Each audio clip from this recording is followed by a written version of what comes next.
La kwanza, shida zinazowapata wanaume. Na wanaume tunazungumzia tatizo sugu la nguvu za kiume. Tatizo la nguvu za kiume liko duniani kote. Sio tatizo la huku kwetu, ni tatizo Kenya lipo, Saudi Arabia lipo, Uganda lipo, Marekani lipo, Oman lipo, Zanzibar lipo, Dar es Salaam limejaa. Na hivi sasa lishafikia 70% duniani, kiasi ambacho kila wanaposimama wanaume au vijana 10 au wanaume 10, basi wanaume 7 wana matatizo ya nguvu za kiume. Na changamoto yake inaanzia kuanzia umri wa miaka 34 mpaka miaka 45. Hizi changamoto ndo zinaanza. Lakini pia hazianzi kwa ghafla. Kuna hali zinatokea lakini mtu hajajua kwamba hili ni tatizo. Na leo watapata faida na watakomboka wale wanawake ambao wanasingiziwa, umeoa mke mwingine, sasa huku huwezi kufanya kazi lakini kule unaweza kufanya. Ili mnipe masikio kwalo. Na wengi hudhania ni mambo ya kichawi. Sio mambo ya kichawi. Cha kwanza kabisa, tatizo la nguvu za kiume kwa wanaume ziko kama ifuatavyo. Sehemu ya kwanza kabisa, yuko mwanamume ambaye akienda katika lile jambo, basi dakika 2 ni nyingi ashamaliza. Lakini pia kuna mwingine huchelewa safari kama zile mpaka akafika kituoni au asifike kabisa katika kituo chake. Hizo zote ni changamoto. Kuna mtu ambaye akienda safari yake ile, basi baada ya kwenda safari yake ile anaenda na anafika haraka, alafu anarudi anaanza safari tena. Huyu sio tatizo kwake, yuko sawa. Lakini kuna mwingine anakawia kidogo kufika, lakini sio kivile, lakini mpaka haja zake zinakamilika. Ni mfumo tu wa kimwili, hao wote wako sawa. Ila mwenye matatizo ni yule ambaye anaitakidi kama yuko sawa, lakini anatumia safari ndefu na anafika kwa shida. Hili ni tatizo limeanza. Lakini mwingine ni yule ambaye kidogo tu kashamaliza. Hawa wote wana matatizo ya upungufu wa nguvu za kiume, wanahitajika tiba. Kwa hiyo ukiona dalili hizo ni miongoni mwa dalili. Lakini dalili ya pili, kufanya jambo lile unaweza lakini hakuna raha. Huhisi ile raha katika nafsi, ila kidogo, hilo ni tatizo. Lakini pia katika dalili zake, jambo kama hili pia kupata spams kidogo, maji ya uzazi yakapatikana kidogo, na saa nyingine mepesi sana. Lakini pia miongoni mwa athari zake, sasa unakuta tatizo liko hivi. Mwanamume ishakuwa nguvu zake ni ndogo, sasa anaongeza mke wa pili. Maana yake anaye mke, lakini akimwendea katika lile jambo hahisi ladha yoyote. Kwa hiyo anajipa moyo, wacha nioe. Sasa akishaoa anashangaa kule kwa bi mkubwa ndo kuna kufa kabisa, lakini kwa bi mdogo kama kawaida. Sasa hapa zinakuja utafahum nyingi tu. Kuna uchawi ashanifanyia, lakini sivyo, isipokuwa baba ameshindwa kuelewa. Yeye ana skeni ya kipisi. Sasa kama ana skeni ya kipisi, anaiongeza tela, inakuwa na semi trailer 2, na wakati ile tela moja yenyewe ilikuwa inavuta kwa shida, kaongezea mzigo, kwa hiyo inashindwa kuendesha mzigo. Kwa hiyo tatizo ni kwamba hisia zako ni chache, umeongeza mke. Lakini mtu atasema pamoja na yote, Sheikh, mbona mwanzo kule nilikuwa nikiweza, sasa hivi ndio siwezi kabisa, lakini huko hakuna tatizo. Hapana, tatizo lipo, na miongoni mwa matatizo, mwanaume anaathirika na kitu kidogo sana. Anaweza akampenda mtu mapenzi makubwa, lakini kumtamani kudogo sana. Lakini kuna kipya kinyemi. Kuna yule mwingine hajamzoea wala si mzuri kama mkewe, lakini anamtamani kuliko maelezo, na haya ni matamanio tu. Kwa hiyo hakuna tatizo hapo, kwa sababu mbali ya upendo pia mwanaume anahitaji mwanamke wa kumsisimua. Kama msisimko ni mdogo, hii ni shida ya hali ya juu sana. Kuna mwanaume mmoja alikuwa akishtakia nguvu, mke wake mdogo anamuuliza utataka ule nikuwekee maji, utavaa nguo gani? Mke wake mkubwa ashazoeana, bwana ingia kabatini chukua nguo. Basi huyu mwanamume akashangaa, yule mdogo anapata kwake hisia, na yeye anaamini ni mgonjwa, lakini kwa mkubwa hapati hata kidogo. Kwa hiyo zile good service pia zinasababisha. Sasa kupitia matatizo haya lazima watu wajitibishe, lakini wajitibie kwa dawa ambazo hazitowadhuru. Miongoni mwayo pia masturbation inachangia sana kuwaua wanaume. Na hapa kwenye masturbation hapa karibia watu wote hupitia, na wanasema hii ni hatua ya ukuaji, illa ma rahima rabbi, labda yule ambaye Mungu amemrehemu. Wanasema katika wanaume 10 ambaye hakupitia masturbation ni mmoja tu basi.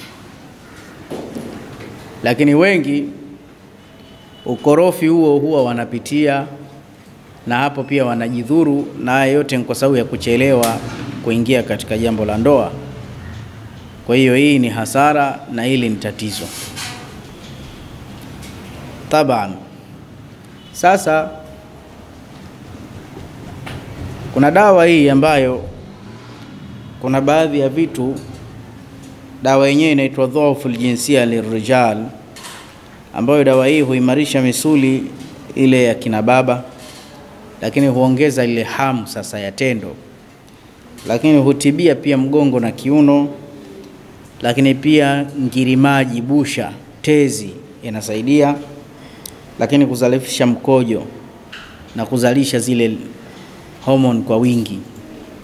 Dawa hii ni konki, ni nzuri, ni virutubisho hivi, lakini dawa yenyewe hii ina mchanganyiko ufuatao.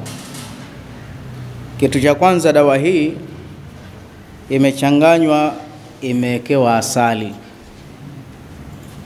Ilivyowekewa asali kazi yake inatibu ugumba, inatibu kiungulia, lakini inaongeza damu asali, lakini pia inaamsha hisia.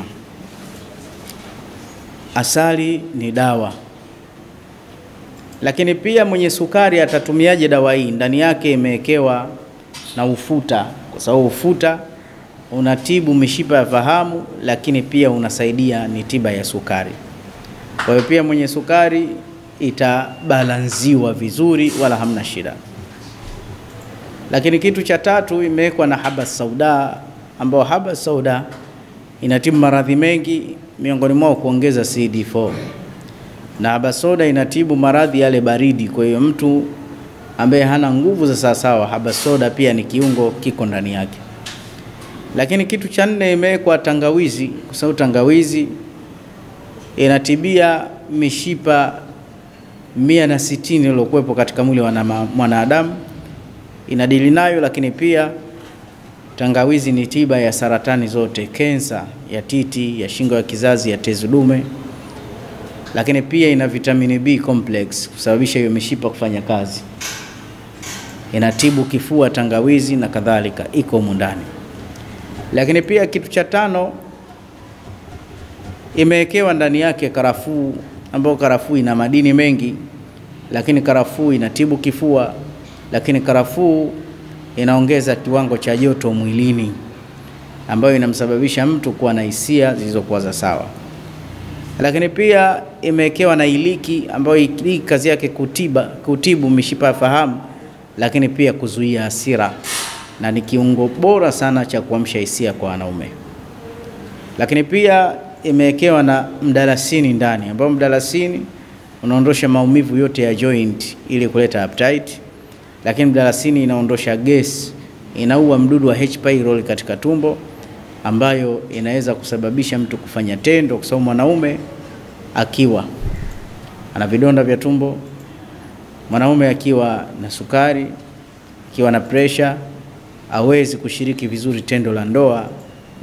Pia inasaidia mambo ya pressure tangawizi. Lakini pia ndani yake imewekewa pilipili manga, ambapo pilipili manga kazi yake kubwa kusababisha damu angalau iwe inasafiri kwa spidi, iwe imechangamka damu. Na pilipili manga utaona hata ukiila ukabugia kwa kasi, kuna baadhi ya miti ukiila kichwa kinauma.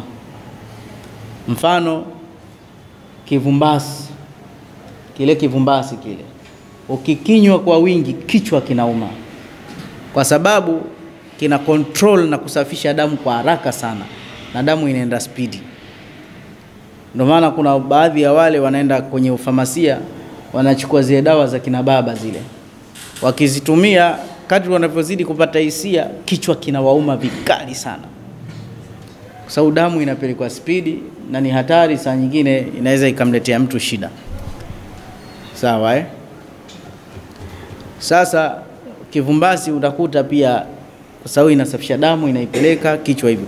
Lakini pia pilipili manga ndio humu imewekwa kwa kiasi kidogo sana kinachoruhusiwa na formula yake, so kinasababisha damu itembee. So bila damu kutembea, kiungo cha uzazi hakisimami sawa sawa. Kwa hiyo pilipili manga inasababisha kiungo cha uzazi kikasimama ipasavyo, na ndivyo inavyotakiwa.